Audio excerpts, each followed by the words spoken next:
Aduh, ada taklim. Mana saya? Saya mana? Taklim lagi. Taklim terus. Kok tiap hari taklim? Bagaimana itu? Ya iya. Itu yang diperintahkan, ya. Dalam hidup ini fokus pada apa yang Allah perintahkan. Kemudian untuk bisa menjalani hidup ini Allah sudah memberikan jaminannya. Tinggal keyakinannya kuat atau tidak. Nah, kuatnya keyakinan itu seiring dengan ilmunya yang mendalam, ya, ilmu yang mendalam. Jika tauhidnya kokoh, ma'rifatullahnya bagus, itu tenang, nggak ada masalah. Kalau diurutkan begini, Allah, malaikat, ilmu. Dengan penyebutan ini maka menunjukkanlah kalau diurut-urutkan itu ya mendekati setara itu. Allah, malaikat, ilmu ya. Atau paling tidak nomor 1 Allah, nomor 2 malaikat, nomor 3 ilmu. Fadilahnya jelas menunjukkan keutamaan ilmu itu. Jelas menunjukkan keluhuran ilmu, bahkan kehormatan. Ada orang yang gila hormat di dunia ini. Banyak orang yang mencalon-calonkan diri itu menjadi apapun itu pasti di hatinya pengen dihormati. Sampailah bertarung kandidat berdebat, upaya-upaya ya, ilmunya harus, wawasannya harus luas. Apa ini? Retorika. Lagi? Ya mungkin juga penampilannya dijaga. Mau mematahkan pendapat argumentasi musuh, apa rivalnya, ya.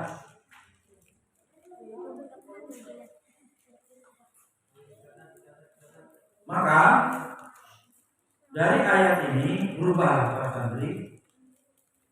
Ini diperintahkan Allah mengejar kehormatan dengan apa? Terus memperbanyak mencari ilmu. Jadi yang boleh ya, kehormatan orang suka ya, habis dicium tangan, nunduk-nunduk gitu kan, dipanggil namanya dengan tambahan gelar macam-macam, gelar akademik, gelar haji misalnya, ibadah-ibadah syekh, ustaz, senang untuk manusia daripada dipanggil namanya langsung. Akhirnya apa? Ada orang yang memang dia menikmati. Tapi orang berilmu tidak. Dia akan memilih kehormatan hakiki di hadapan Allah dengan memperbanyak ilmu. Ya. Terus memperbanyak ilmu. Gudang ilmu, samudra ilmu sangat luas. Semakin dia alim, semakin dia akan terhormat. Pasti dalam pandangan Allah. Manusia kadang-kadang menghormati, kadang-kadang tidak, karena manusianya jahil. Di dunia ini yang dihormati siapa mereka? Dalam kehidupan umum masyarakat, orang kaya dan orang yang punya jabatan begitu. Tapi waliullah hati bersih, umpamanya hatinya bersih, tentu lagi nggak ada motor, cuma jalan kaki kampus. Pas banyak air di situ karena habis hujan, fokus aja biar cipratan percikan air. Ya, padahal malam nggak tidur berzikir. Mana tahu siapa yang paling dekat hatinya dengan Allah? Habis subuh berzikir, nggak tahu. Kita nggak tahu di hadapan Allah ini kedudukan kita itu seperti apa, nasib, status. Apa kita ini termasuk orang soleh? Atau mungkin juga Allah murkai sebab kita telah maksiat, hanya saja tertutupi aib kita. Tapi bagaimana santri mengejar kemuliaan dengan atau kehormatan itu dengan memperbanyak ilmu, ya. Jadi orang biar mulia, ya boleh ini kemuliaan itu diraih dengan belajar, ya, memperbanyak ilmu. Kemudian juga langsung dibedakan, kul hal yastawil ladina ya'lamuna wal ladina la ya'lamun. Katakanlah, apakah sama orang-orang yang mengetahui dengan orang-orang yang tidak mengetahui? Sama enggak? Yang namanya Abi bilang apa ahli pramuka? Kan enggak. Yang ahli pramuka Abi Jepri, ya kan? Nah, enggak sama. Yang enggak ahli pramuka, yang enggak diminta jadi pembina pramuka. Yang ahli pramuka diminta. Enggak sama. Tanggal 31 gajian Abi bilang ya guru bahasa Arab. Abi Jepri double, guru akidah, guru pramuka. Enggak sama sama enggak yang sama. Orang yang berilmu dengan yang tidak berilmu, ya begitu. Maka jelas ini Allah yang membedakan. Pilihannya apa? Yang berilmu, gitu. Pilihannya apa? Terus meningkatkan ilmu, ya. Fas'alu ala dzikri in kuntum la ta'lamun. Bertanyalah kepada orang yang memiliki pengetahuan jika kalian tidak mengetahui. Disuruh apa? Ini memosisikan orang alim itu pada tempatnya sebagai tempat apa? Bertanya. Maka kalau bertemu orang yang alim, kita disuruh minta nasihat, ya. Adabnya kita disuruh apa? Disuruh menggali, ya, bertanya tentang hukum-hukum, ngomong ketemu gitu. Wa ma yaqiluha illal alimun. Ya, ada yang memahami kecuali orang-orang yang berilmu. Jadi orang yang paham itu orang-orang yang berilmu.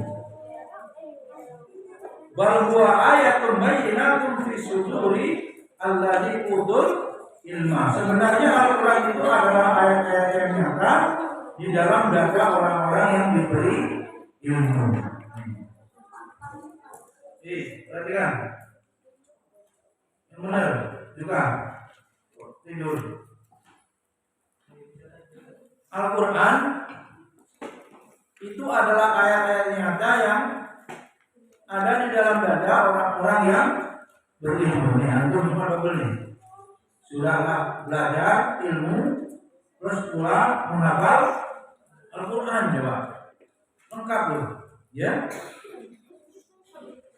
Di dalam kehidupan sehari-hari, kalau orang itu tilawahnya bagus, hafalannya dobit itu terjaga, ya,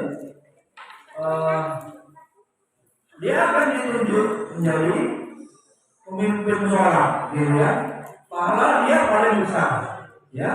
Meskipun dia muda, meskipun dia kecil, orang yang berilmu, ya, akan dijaga, memiliki kewibawaan, apalagi memiliki hafalan, sudah ilmu fikih, ilmu akidah, ya, ilmu apa ini hadis, ya, tambah ilmu Quran.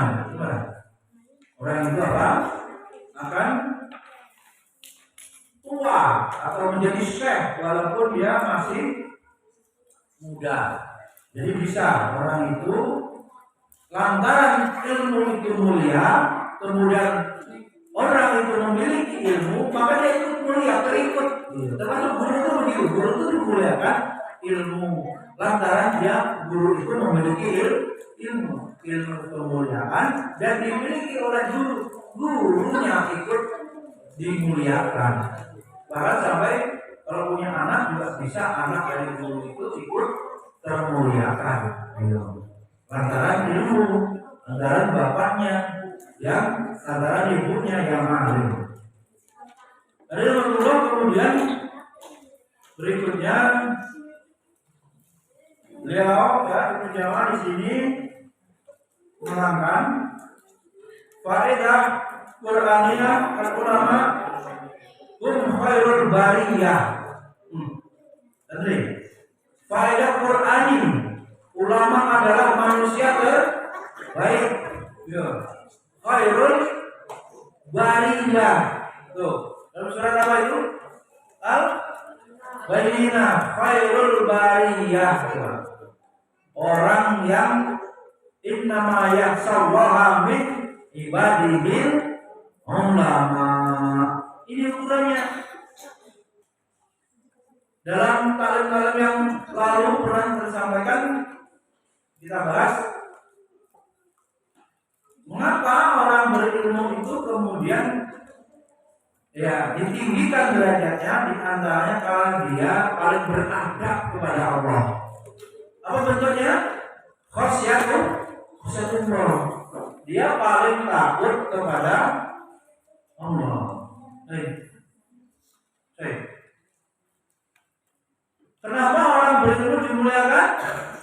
Karena paling beradab kepada Allah. Di antaranya apa adabnya? Khasyatullah.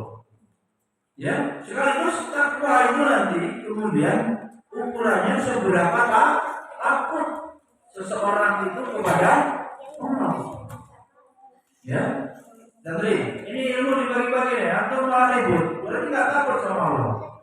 Melecehkan apa Al-Quran dibacain atau cuekin, ribut, berarti Quran dibacakan dari tadi, hadis dibacakan. Gimana? Aku usir nanti kalau menggunakan majelis Al-Quran, majelis ilmu, malah kamu udah berusaha ganggu yang serius, berisik. Apa ukurannya orang yang berilmu dari apa? Sangat beradab kepada Allah. Di antaranya apa? Takut khasyatullah. Rasa takut dia kepada Allah yang tinggi. Kalau orang sudah takut kepada Allah yang tinggi, tentu kepada manusia juga dia akan berbuat atau beradab, berakhlak yang baik. Tidak mungkin dia berani menyakiti, dia menzalimi. Kalau terjadi itu,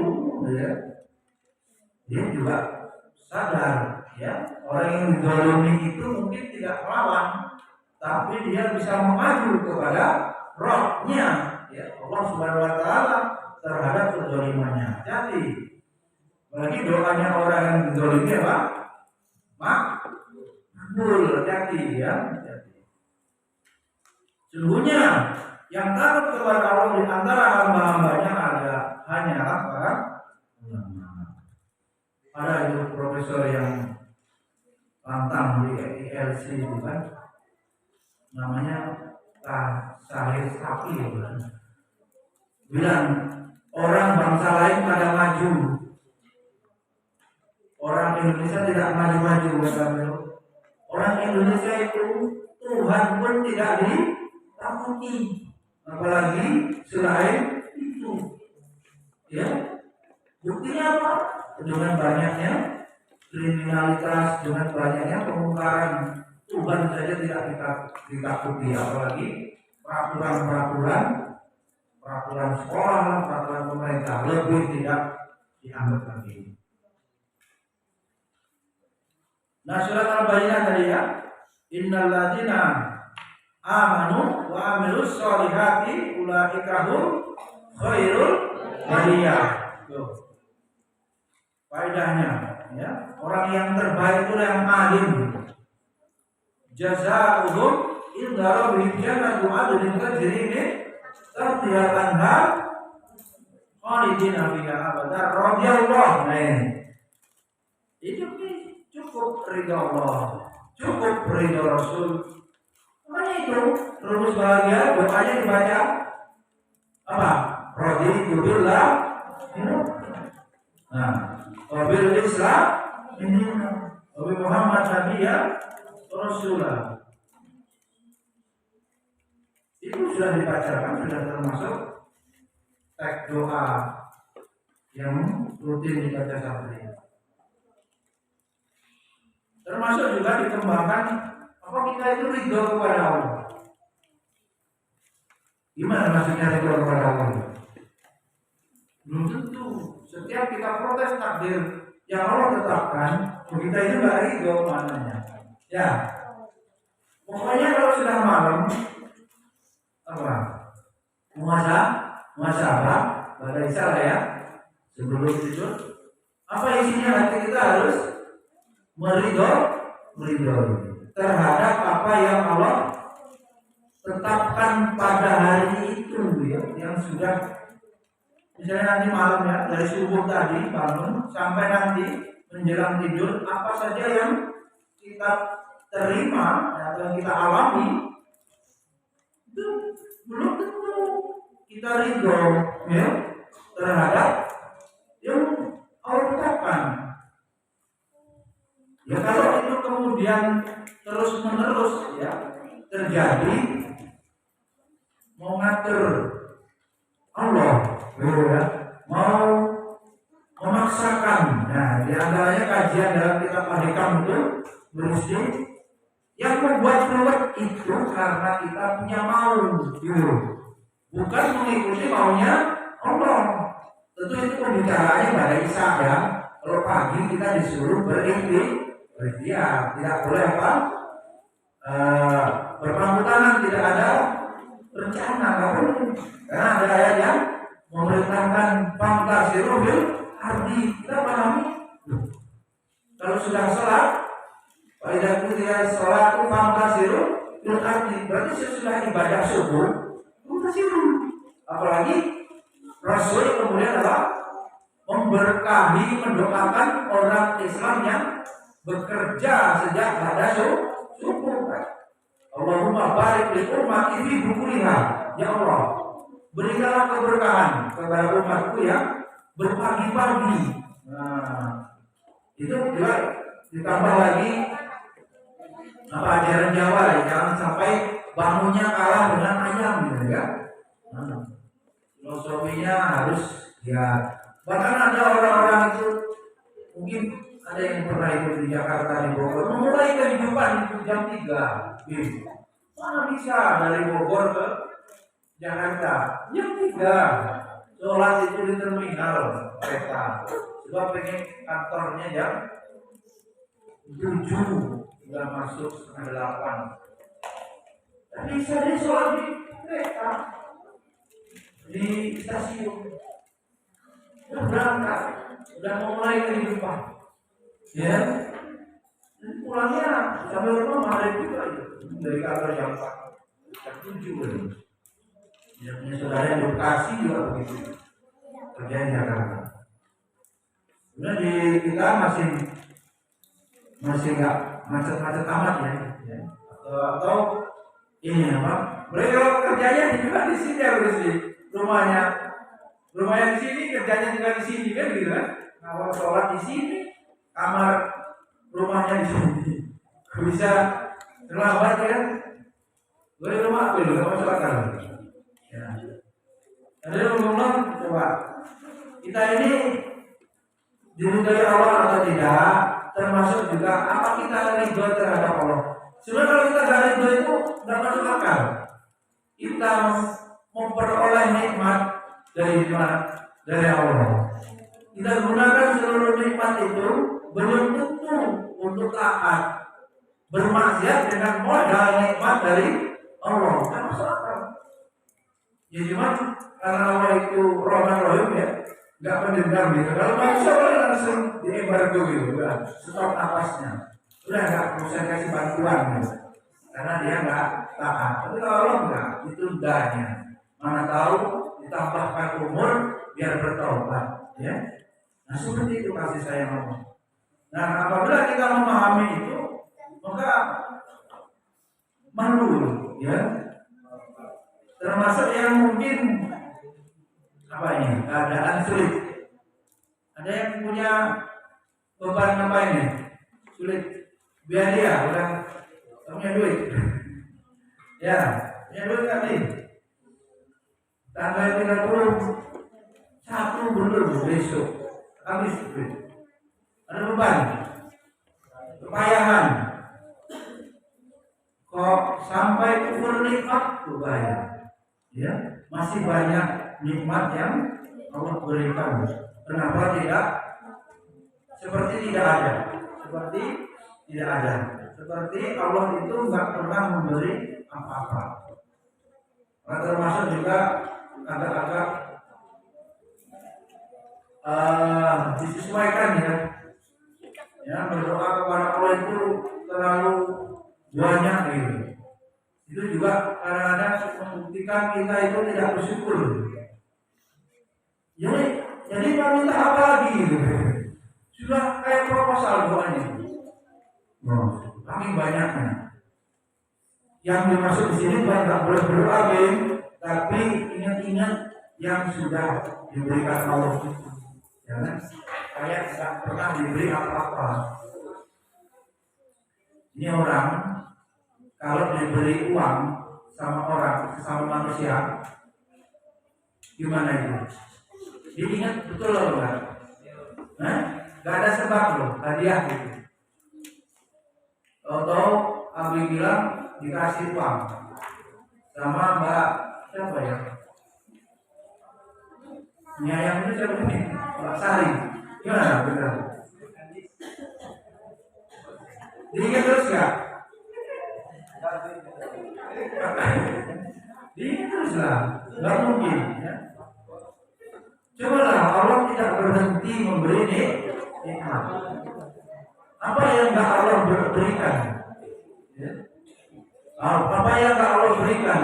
Berikan. Ya. Umpamanya juga doanya tidak terkabul, itu mengandung hikmah kebaikan bagi seorang hamba. Ya, hamba itu yang nggak maunya Allah, ya nggak mudeng. Kalau diberikan ini membawa mudarat, ya, permintaan itu. Nah itu ilmu kita terbatas dan ilmu Allah yang sangat luas.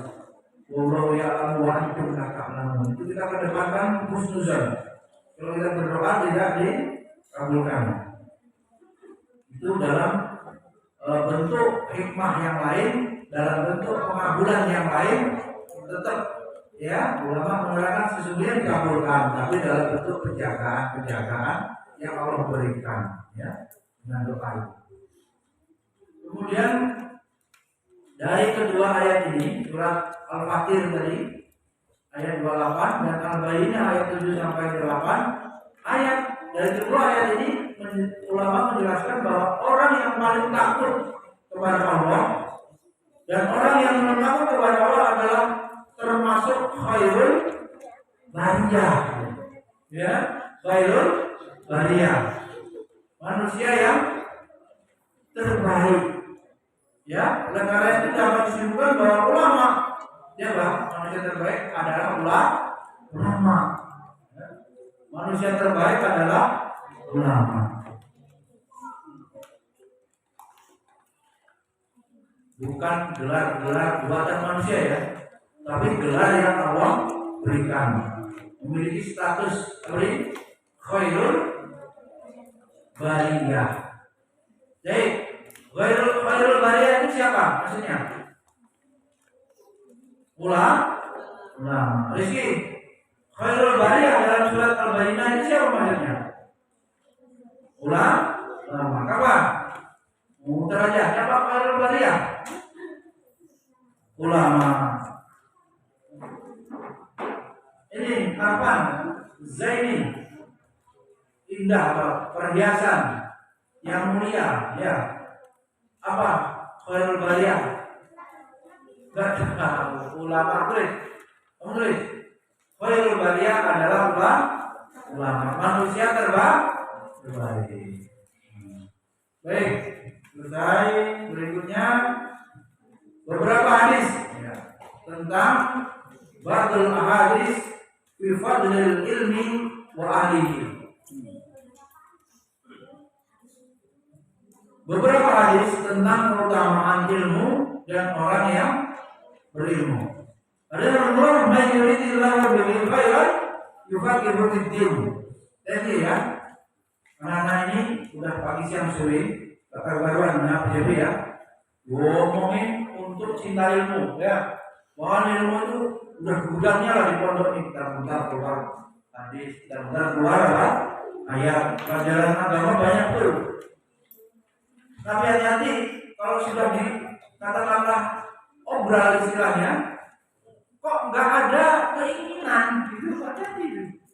Nggak ada apa ketertarikan atau semangat yang tinggi untuk memahami agama. Yang hati-hati bahwa Allah tuh nggak ingin dia jadi orang baik. Waduh. Ya kan ini jelas siapa yang Allah kehendaki jadi orang baik, maka Allah akan paling tidak dia condong, open gitu, respect terhadap ilmu. Oh ini ada majelis, hormati, dengerin. Kalau nggak ada begitu, asal materi Allah itu nggak pilih dia untuk paham agama, kayak ngeri. Karena di bangga ini terus ilmu, pelajarannya banyak betul tentang Quran, tentang hadis ilmu ini. Kok nggak ada? Ya mungkin indikatornya cuek, ya kan? Ribut sendiri, gitu kan? Nggak mau nulis, beban gitu. Wah, taklim lagi gitu kan? Ya enggak, taklim kok disalahin gitu ya? Majelis ilmu, ya. Apa tadi? Khawatir Allah nggak milih, ya? Dia jadi orang baik, nggak ngeri. Ada nggak begitu Abu Rusdi? Buahnya Abu Rusdi kalau tidak membuahkan apapun dari yang disukai. Oke, kalau dari pondok A, pondok B tidak melahirkan orang yang mau bikin memperjuangkan agama ini, mikirin apa yang dipikirin lagi untuk keberlangsungan orang yang bersujud menyembah kepada Allah ini. Gak pernah berpikiran begitu. Pikirannya apa Rusdi? Yang ada dapat gelar untuk cari kerja, dapat duit untuk bangun rumah, beli mobil, untuk wisata, mungkin juga wisata religi, umroh. Tapi yang untuk orang lain, untuk agama ini mana? Semuanya hanya untuk diri, mungkin hanya keluarganya yang memperoleh manfaat. Kalau semua begitu bagaimana Bu?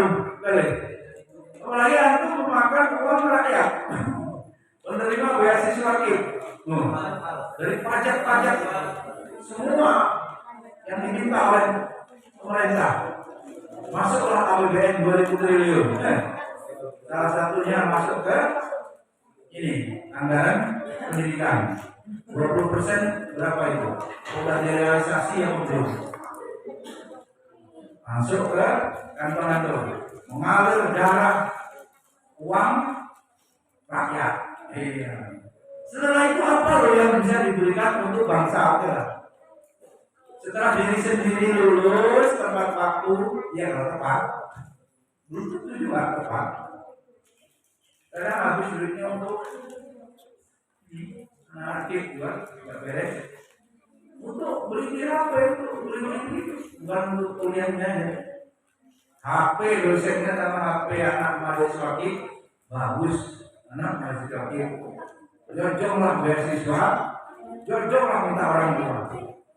Dosennya menderita pas-pasan uang rakyat, ya belum tentu lulus tepat waktu. Setelah itu kalau dia nggak merasa sekurang-kurangnya saya menjadi sarjana karena umum rakyat, saya mau memberikan apa? manfaat untuk bangsanya. Ya. Coba. Jadi ya, kok nggak ada ketertarikannya atau tidak ada bukti hasil dari yang wisuda itu yang bermanfaat untuk agama, maka hampir dikatakan pendidikan itu bisa dikatakan gagal. Seperti yang Allah maui, gitu. Allah menghendaki manusia itu yang paling mulia apa? Tadi itu jadi orang alim. Fungsinya apa nanti? Meneruskan tugas dakwah Nabi. Bersirah wala ziro, ya kan? Untuk mengharapkan mati. Ukhrijatin nas ta'muruna bil ma'ruf wa tanhauna 'anil munkar wa man ahsanu qawlan mimman da'a ila Allah. Jadi kalau proyeknya dakwah itu enggak dia garap, ya enggak ada berhasilnya. Iya, dia mungkin bergelar sarjana agama, tapi kalau tidak ada yang dia berkumpul, gitu ya, apa dalam hidupnya, di mana yang dikontribusikan untuk Islam, ini Islam. Dia bisa masuk orang yang nyari hidup dengan Islam. Tidak dia memberi atau menghidupkan Islam, tapi dia cari hidup dengan Islam. Agama sebagai sebuah kajian yang itu untuk ya bagaimana bisa diuangkan, bagaimana bisa memperoleh apa materi dari kajiannya itu. Ada teman-teman ngeri ya, ngeri. Man yuridillahu bihi khairan yufaqihu fid-din. Barang siapa yang Allah kehendaki menjadi baik, maka Allah akan memahamkan urusan agama baginya. Apakah adik-adik nanti kalau punya anak akan disekolahkan jadi ulama? Coba deh. Apa dokter? Apa insinyur? Bagaimana ini? Belum jelas, belum kebayang. Khairul bariyah tadi, ya. Sebaik-baik manusia adalah orang berilmu. Ya.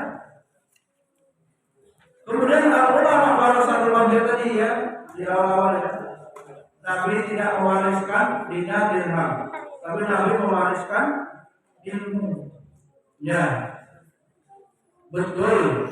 Ustaz Bima menjadi ulama serius, lulus berdakwah. Apa pengabdian itu penderitaan atau memang kebahagiaan, misalnya kalau abdi ya.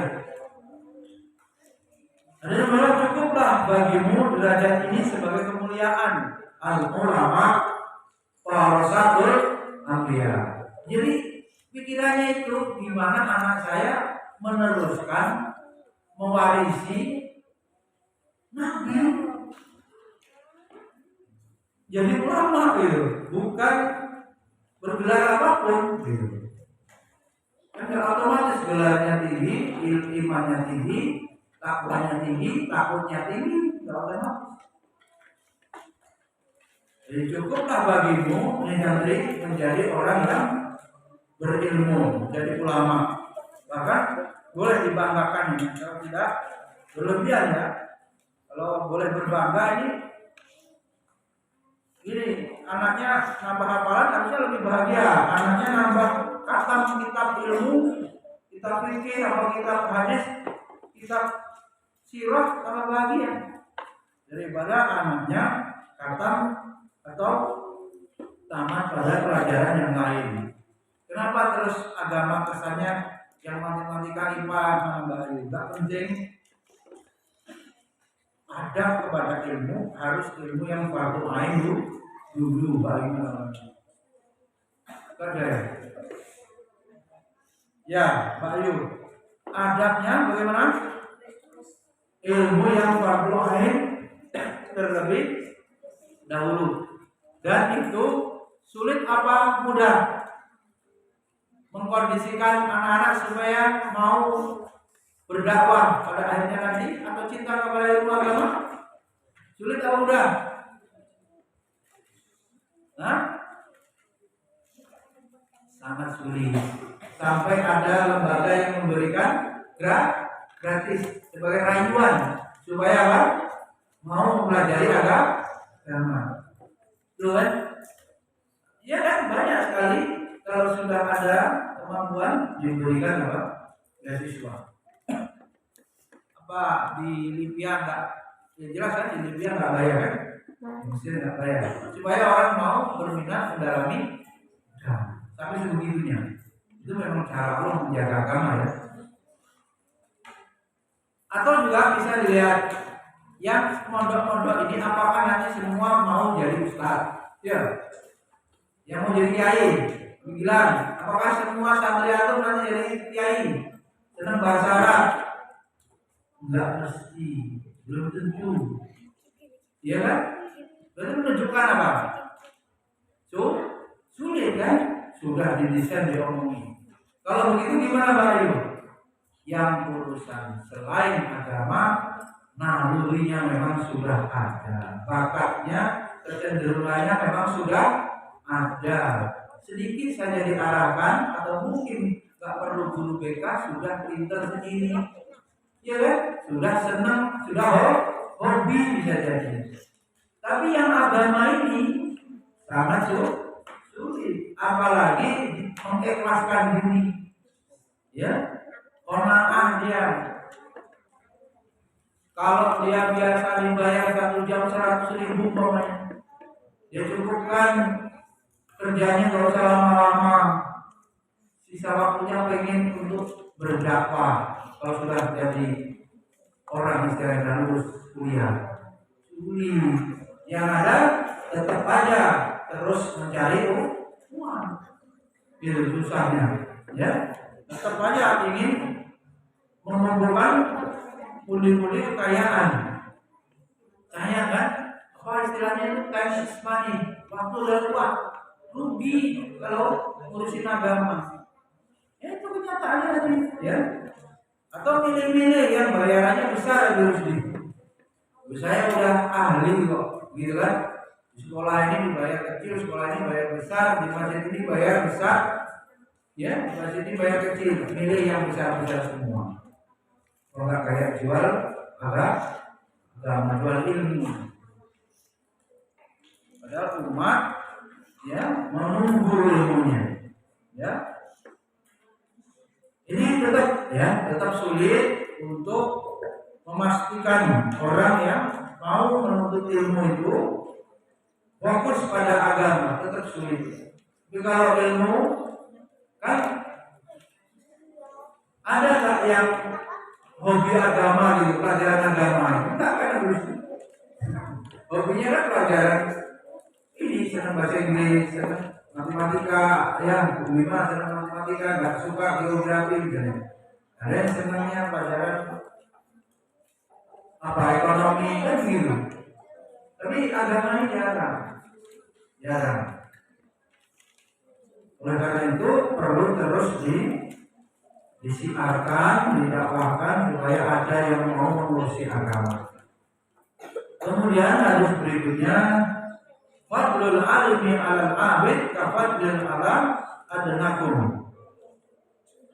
Hadis Tirmizi. Keutamaan orang berilmu atas ahli ibadah seperti keutamaan buah atas orang yang paling rendah di antara kalian. Ini Nabi ngomong gitu. Oh, itu anunya ngaji.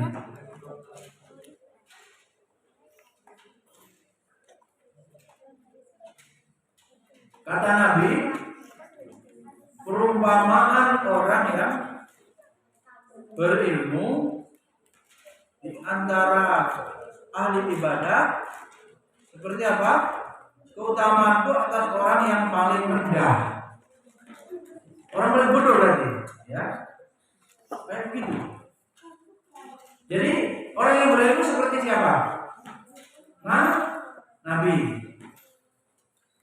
Orang yang tidak berilmu, jahil, seperti orang paling hina di antara kita. Siapa orang paling hina di antara manusia?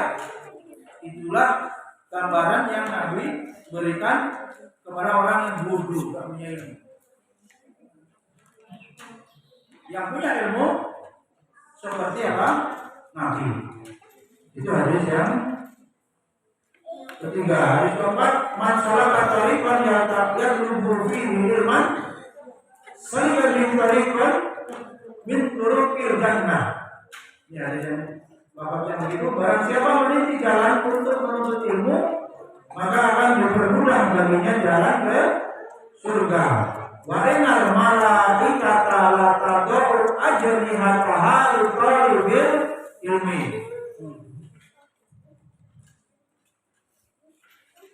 Sungguh para malaikat merendahkan sayapnya li talibil ilmi kepada para penuntut ilmu. Malaikat pun merendahkan sayapnya kepada orang yang sedang bermajelis taklim, yang sedang belajar. Apa sebabnya? Karena apa? Liridallahu anhu, karena Allah ridho. Allah itu, nah ini kita cari kan, mau bahagia kan? Kalau benar dia cari ilmunya ikhlas, itu pasti bahagia selesai taklim. Dulu orang paksa, baik. Dulu panas betul gitu. Luar masuk aja nggak apa gitu. Kalau dia ridho karena Allah, dia akan bahagia itu, betah, ya. Dan kalau pengajiannya berakhir, bisa jadi dia sedih, ya.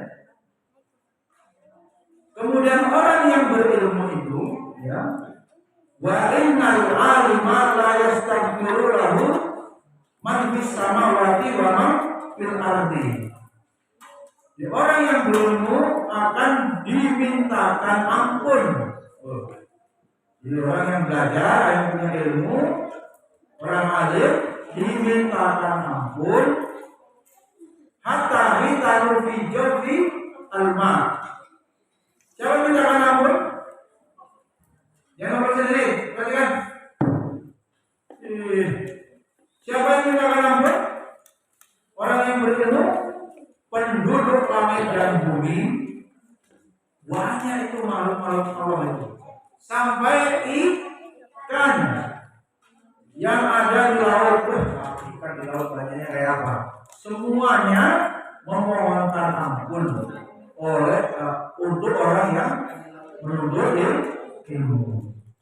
Ya, hatta fitan fil jawfi al-ma. Wa innal fadlal alim 'alal 'abid ka fadlil qamari laital badri 'ala sa'il kawakib.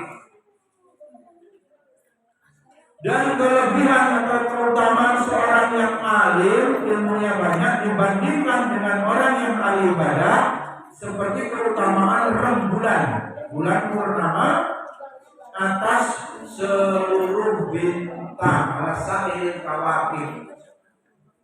Nah, orang berilmu seperti bulan purnama. Orang bodoh, ahli ibadah, kurang ilmunya seperti bintang. Ada dia cahaya, tapi apa? Ya redup, tidak terang menerangi, ya secara luas. Ya hanya bintang itu cuma sekitarnya, pendek radiusnya. Dan berikutnya wadina ulama warasatul anbiya. Orang dapat warisan senang sudah manusiawi. Apa? Warisannya ternyata yang diwariskan Nabi itu ilmu. Wadina ulama warasatul anbiya. Ya, wadina anbiya lam yuwarisu dinara wala dirhaman.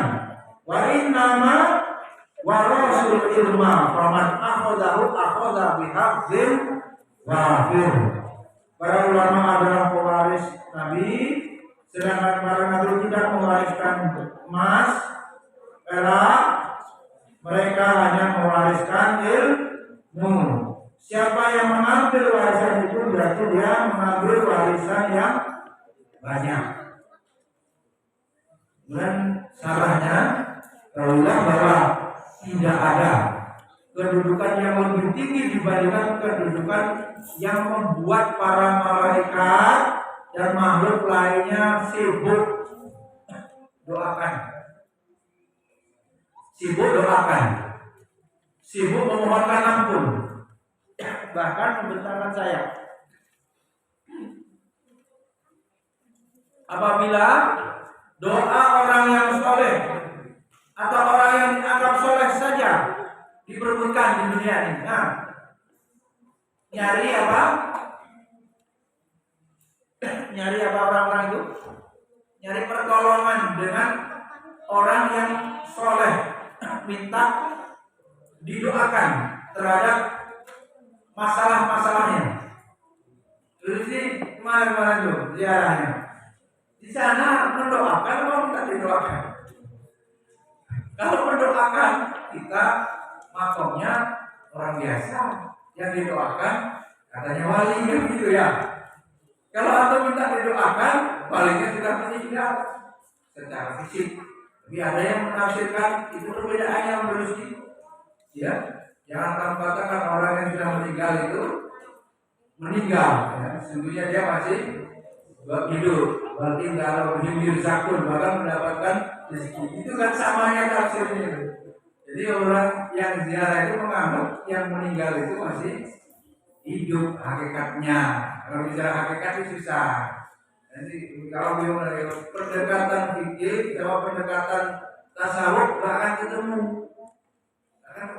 Satunya karena ekspresi cinta, satunya hukum.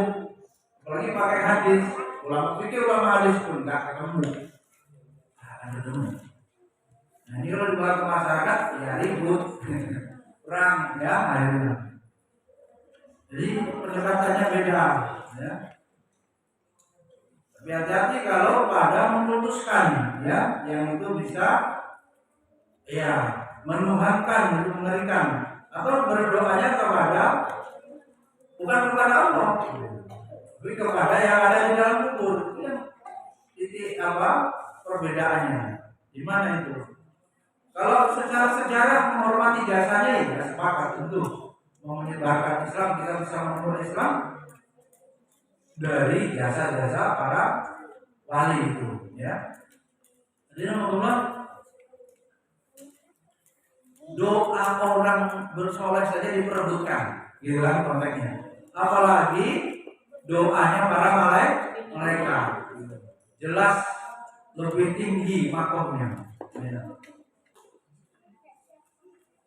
Entah benar, entah bagaimana, yang terkabul betul atau tidak, gitu kan? Kemarin kan ada yang berusaha apa itu kan? Bilang betul kan? Ada tulisannya apa itu? Jadi ternyata orangnya dalam rangka apa itu? Habis operasi miom, selamat, artinya sukses, operasinya berhasil. Sebelum operasi minta apa?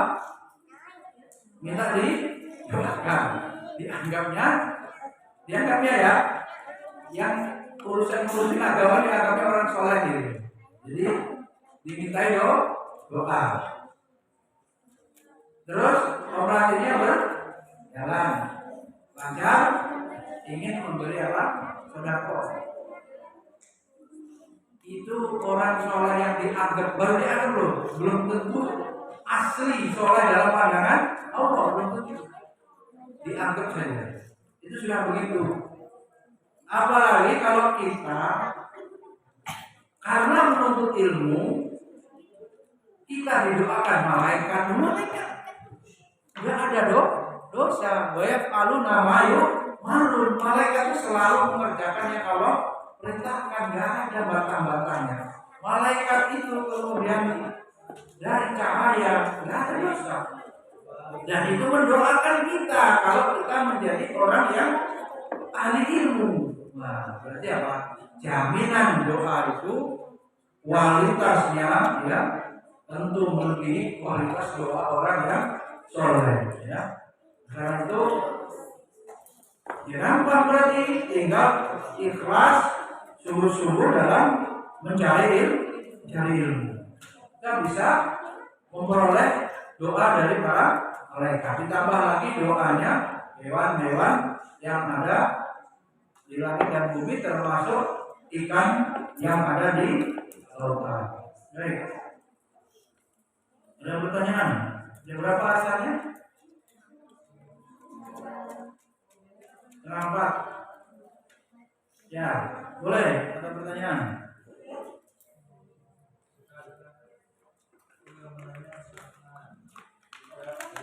Menunggu.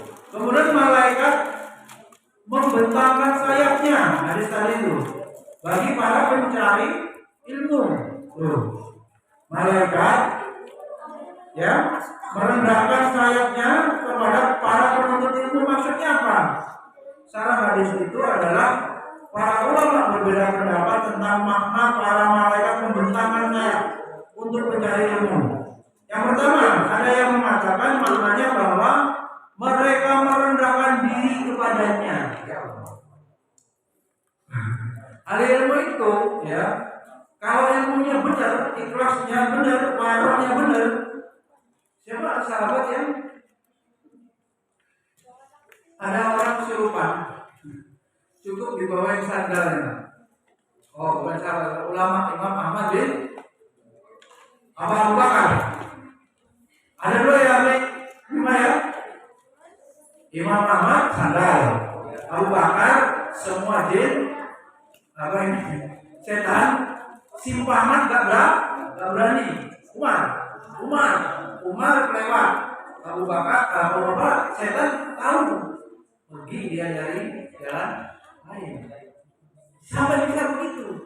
Kalau orang memiliki kemuliaan, malaikat pun jadi rendah di hadapan orang itu.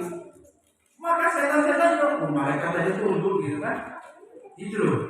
Ada pula yang berkata maknanya membentangkan sayap itu, maknanya para malaikat itu turun dan hadir bersama mereka para penuntut ilmu, hadir di majelis.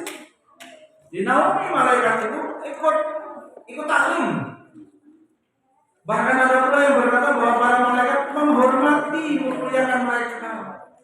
Santrinya kurang kecil, ribut terus. Malaikat menghormati. Kalau di sini pengajian berapapun itu sendiri malaikat hadir, ya. Malaikat hadir mendengarkan, memuliakan malaikat itu.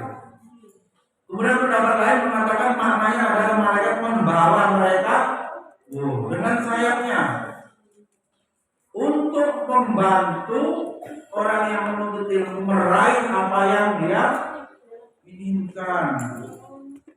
Berarti apa? Dibantu makbul ya. Mungkin ilmu yang dia pikirkan jadi paham. Mungkin dia punya doa hajat yang lain dipermudah untuk terkabul. Enak. Jadi pernah saya sampaikan, tidak ada masalahnya. Kalau orang itu yakin doanya terkabul, selesai. Terlepas dari nanti ketetapan Allah bagaimana, jadi secara mental, psikologinya tidak ada masalahnya hidupnya. Apa masalahnya? Tidak ada. Kalau tidak sesuai target, menerima ridho kepada Allah, tidak ada masalahnya. Ya? Tidak ada. Dia ridho kepada Allah bagian daripada beriman kepada takdir. Tidak ada soal hidup ini aman. Seluruh yang dia terima, takdir itu dia terima, bahagia. Dalam suatu hadis juga disebutkan orang tidak akan pernah merasakan manisnya iman apabila tidak bisa menerima takdir Allah. Ya, adanya. Gak ada yang tanya? Paham belum? Apa cita-citanya? Menjadi ulama. Sudah pasti terhormat di hadapan Allah, terhormat makhluk-makhluk yang ada. Gak usah bila hormat pangkat dari manusia. Ya. Tapi betul mau jadi ulama. Benar. Cita-citanya itu. Din, serius Din. ulama sama ilmuwan. Ya, beda pendapat. Yang kategori ulama itu yang disepakati adalah ilmu din. Tapi kalau dari sisi rasa takut bisa juga ya ulama berpendapat ahli sains, ahli teknologi asal dia khosyatullah tinggi masuk kategori ulama juga. Hanya saja perlu diperhatikan dia secara ilmu fardu ainnya selalu disalahkan sudah tuntas. Sebab ilmu yang umum itu kalau belum tuntas yang fardu ain dia berdosa. Bisa. Gimana? Oh ya.